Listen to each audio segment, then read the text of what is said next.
Hi hello అందరికీ నమస్తే. నేను మీ ఈస్ట్ హీరో. ఈరోజు ఒక విషయం మీద మాట్లాడదామని చెప్పి మీడియా ముందుకు రావడం జరిగిందండి. ముందుగా ఒకరికి హ్యాట్సప్ చెప్పాలండి. ఆయన ఎవరో కాదు, మన ఆంధ్రప్రదేశ్ డిప్యూటీ సీఎం పవన్ కళ్యాణ్ గారికి. నిజంగా మనం కొన్ని సినిమాలు చూస్తుంటాం. ఆ సినిమాల్లో ఒక హీరో సముద్రంలోకి ఇట్లోకి వెళ్ళిపోతుంటాడు, పెద్ద పెద్ద గొడాలలోకి.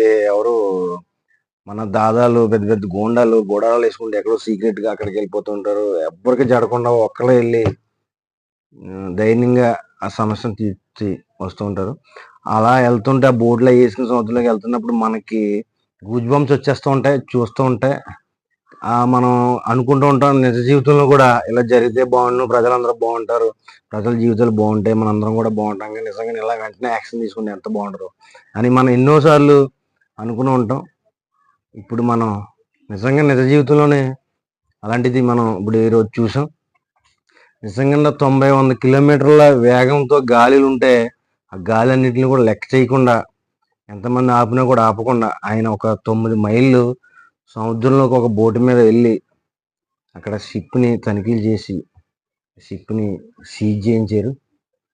650 టన్నులు అక్రమ రేషన్ బియ్యాన్ని అయితే పట్టుకోవడం జరిగింది, సీజ్ చేయించారు. నిజంగా గ్రేట్ అండి. మనం ఎంతో మందిని చూసాం. ఇలాంటి నాయకులు మన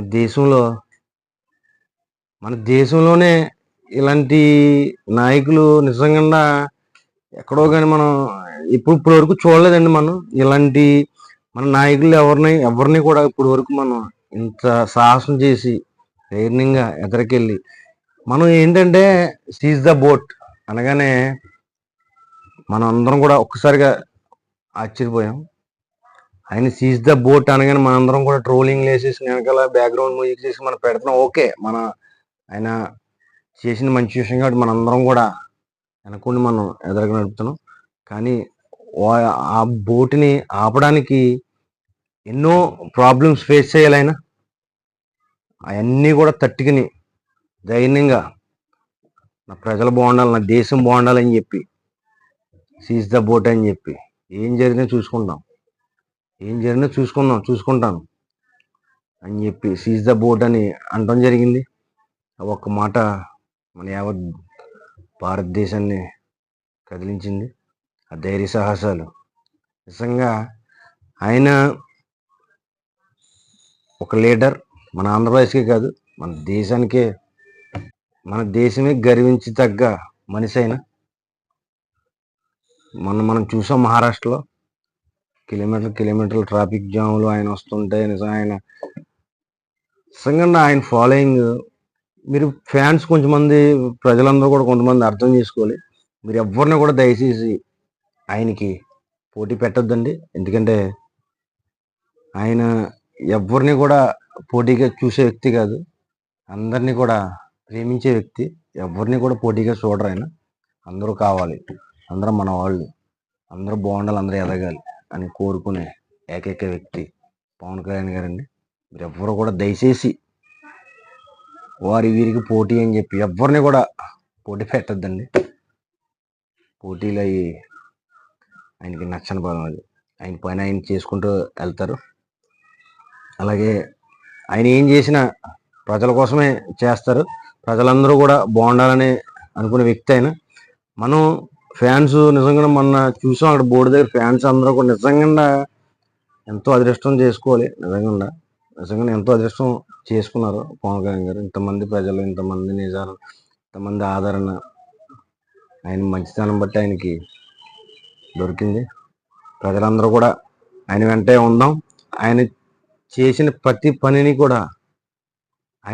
ప్రతి పనికి కూడా మనం వెనకాలండి మద్దతు తెలుపుదాం. ఎందుకంటే ఆయన చేసిన ప్రతి పని కూడా మనందరూ బాగుండాలనే ఉంటుంది, మనందరికి ఉపయోగపడేలాగే ఉంటుంది. ఆయన చేసే ప్రతి పని కూడా ఆయనకి మనం ప్రతి విషయంలోని మద్దతు తెలుపుదాం, ఎదురు నిలబడదాం మనందరం కూడా.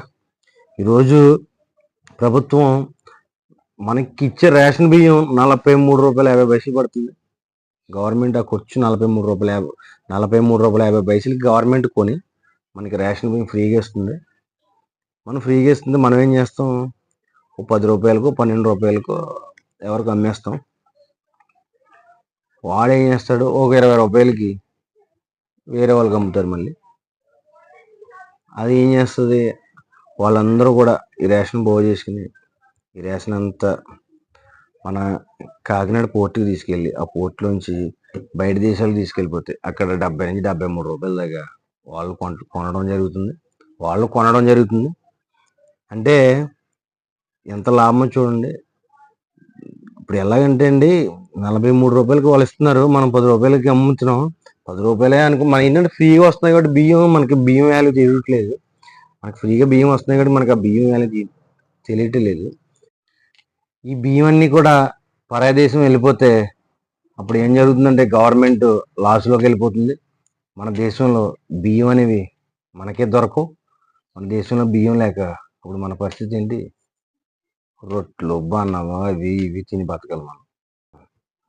మరొక విషయం ఏంటంటే అండి, మనం ఇప్పుడు 43 రూపాయలు మీరు అడగొచ్చు, మనం ఎవరు కూడా బియ్యం, రేషన్ బియ్యం కొంతమంది తినట్లేదు కదండి, కొన్ని 43 రూపాయలు కొంటున్నారు అంటున్నారు కాబట్టి ఆ 43 రూపాయలు మీరు అమౌంట్ రూపంలో ప్రజలకు ఇచ్చేస్తే వాళ్ళు మంచి బియ్యం కొనుక్కొని తింటారు కదా. మీరు అన్నది పాయింటే. కానీ ఏం జరుగుతుందంటే, ఈ 43 రూపాయలు ఒక ఫ్యామిలీకి ఒక 20 కేజీలు వచ్చినాయి అనుకోండి, 2 4 8 ఇది ఒక 70 రూపాయలు, నాకు 870 రూపాయలు వస్తుంది. 870 రూపాయలు మిగతా బ్యాలెన్స్ చేసుకుని కొంతమంది అయితే రైస్ కట్టలు తెచ్చుకుంటారు. మరి కొంతమంది ఏం చేస్తారంటే, అందరూ కాదు కొంతమంది ఉంటారు, వాళ్ళు ఏం చేస్తారంటే ఈ 870 రూపాయలు కూడా ఎలా వాడేద్దామని చూస్తారు. అప్పుడు ఏమవుతుంది, వీడు పెట్టకపోయి ఏదో జరిగింది అన్నట్టు వీడు పెట్టేది అలా ఉంచండి, ఈ 870 రూపాయలు వీడు వాడేసుకుంటాడు. అప్పుడు వెనకాల ఉన్న వాళ్ళు ఏమైపోతారు, వాళ్ళు ఏమి అవ్వదు. అదే రేషన్ బియ్యం అని ఉన్నాయనుకోండి, ఒక అన్నం వండుకుని అవసరం ఏమి లేదు గెంజేసి తింటాడు. అందుకని చెప్పి ఈ ప్రభుత్వం కూడా కొన్ని ఆలోచించి ఉంటుంది. మనకే బోళ్ళు ఆలోచనలు వచ్చేస్తాయి, మనకే ఎన్నో ఆలోచనలు వచ్చేస్తాయి. అలా చేస్తే బాగుంది, ఇలా చేస్తే బాగుంది, ఏదో అనేసుకుంటాం. ఇన్ని కోట్ల మంది ప్రజల్ని పరిపాలించాలంటే వాళ్ళకి ఎన్ని ఆలోచనలు ఉంటాయి, వాళ్ళకి బోళ్ళు ఆలోచనలు ఉంటాయండి. అన్నీ ఆలోచించి నిర్ణయం తీసుకోవాలి. మనం ఆలోచించి నిర్ణయం తీసుకుంటే మనం మన ఫ్యామిలీ వరకు, మన ఫ్రెండ్స్ వరకు అయిపోద్ది. కానీ వాళ్ళు ఆలోచించి నిర్ణయం తీసుకోకపోతే ఒక రాష్ట్రమే, ఒక దేశమే పాడైపోద్ది. వాళ్ళు ఆలోచిస్తారు, దీన్ని ఎలా పరిష్కరించాలని ఆలోచన అయితే ఆలోచించే మంచి నిర్ణయం తీసుకుంటారని అనుకుంటున్నామండి. అలాగే పవన్ కళ్యాణ్ గారికి నిజంగా హ్యాట్స్ ఆఫ్ అండి. మీరు ఇంకా ఇలాంటి మంచి పనులు ఎన్నో చెయ్యాలని మేమందరం కూడా మీ వెంటే ఉంటామని, ఎప్పుడు కూడా మీకు మద్దతు తెలుపుతూ ఉంటామని, మీ వెనకాలే ఉండి మేమందరం కూడా నడుస్తామని, మీరు ఇంకా ఇలాంటి మంచి పనులు ఎన్నో చెయ్యాలని మేము అనుకుంటున్నామండి. అలాగే ప్రజలందరూ కూడా ఎప్పుడు మీ వెంటే ఉంటారండి. ఈరోజు ప్రజలందరూ కూడా చూస్తున్నారు, ఈరోజు ఆయనకి ఎందుకండి, ఆయనకి ఏం కావాలి, ఆయన స్టేటస్, ఆయన విధానం, ఆయన అలా నడిస్తే ఆయన పువ్వుల మీద నడిచే జీవితం అండి అయింది. అవన్నీ వదులుకుని మన కోసం ఆయన రావడం జరిగింది. మనందరం కూడా ఆయన అంటూ ఉండి నడిపిందాం. ఓకేనండి. అలాగే నా వీడియో నచ్చితే లైక్ చేయండి, సబ్స్క్రైబ్ చేసుకుని మిగతా వాళ్ళందరికీ షేర్ చేసి మీ ఈస్ట్ హీరోకి సపోర్ట్ చేయండి. మరలా సరికొత్త వీడియోతో రేపు మీ ముందుకు వస్తాం. అంతవరకు సెలవు.